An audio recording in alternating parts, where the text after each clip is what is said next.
Welcome to our feed mill facility.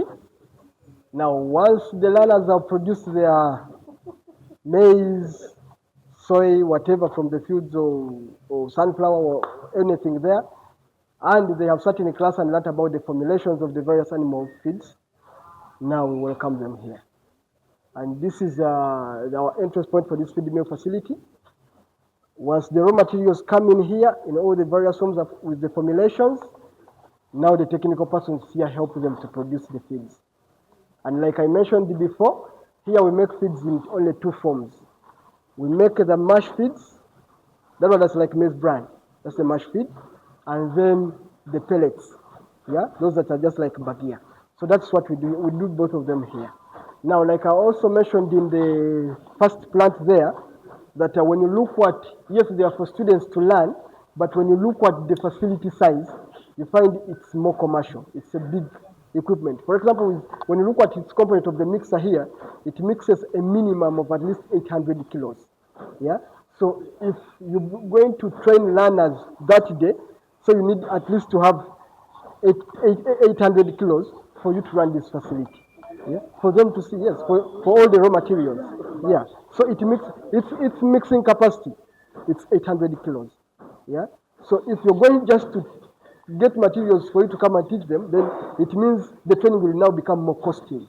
Now that's when we say, okay, how else can we have it done? So that's why I said now we always have users who come and then they produce their feeds here and just care for the user fees. And in that process, the learners also come and learn along with them. And then they are able to see the different formulas and also what influences the different formulas. They are also able to see it here. And also to look at the different aspects in business. How does one break even? How much feed can I produce as a minimum for me to be able to break even in my business? Because you're not going to come and produce 100 kilos and think that's a business. You realize that the cost of production has overpowered you. So that is what we do here. It will be easy. We shall walk through up to the other extreme end and then we shall come out. And then they're driven by these conveyors. And then we have two bigger milling motors. We have this one down here and the other one down there. Those ones, they are all there to ensure that we have a uniform size of the feeds that we want. And what influences that? Inside there we have no, those are thermometers, yes, but inside we have some nets. They're screens actually. The different screens with the different millimeters give you different sizes of the feeds. Yes, just like some of us who come from areas that eat kalo, you know that there is kalo which is mixed maize, cassava and millet, right? For you to have a uniform mixture of the two, they must be they must be uniform, right? That's what we do here. So they must be uniform in the same mixture. You will not get cassava flour and mix with millet grains. You will not get anything. So that's what we do here. We ensure uniformity from here.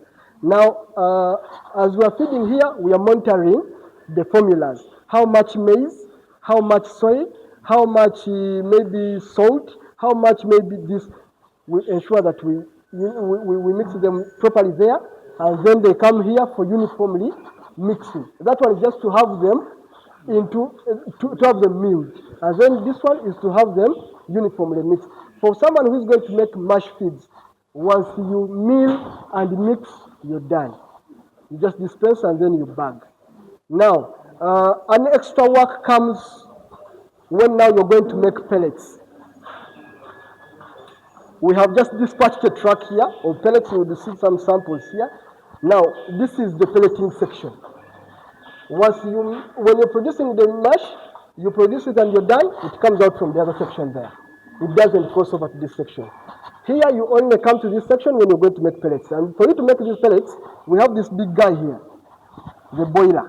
This one, his role is just to generate steam. For those who have made bagia, you know that for you to drive out this mixture, you must have it moistened. But here we also use steam because we want to be so sure. Those who use the pellets, mostly they always feed to birds that are so sensitive, or maybe animals that are still at a young stage. So any contamination can affect their health. So we do it here, and then they come in here. So inside here, we have a die of a different, so dies are always in different sizes. For example, this die here, this die produces pellets for grower birds. This die here. This is what they call the die. Yes.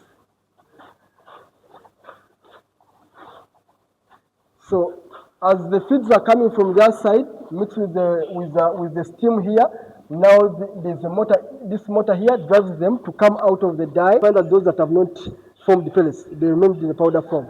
Now that's why we have this shaker that drives it back, and then the pellets can proceed and be picked out from this section here. Where is the weighing chamber? This is the cooling chamber.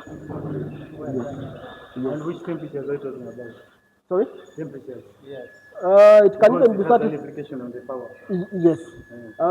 Now, the temperature, they come in as a result of the moisture, of the steam that is coming from the boiler. So for us here is to have it at 0. That's why they come in here. And then from here, then they come to the shakers. And then the pellets can be picked out here. But if they're in smaller volumes, then they can be picked out here.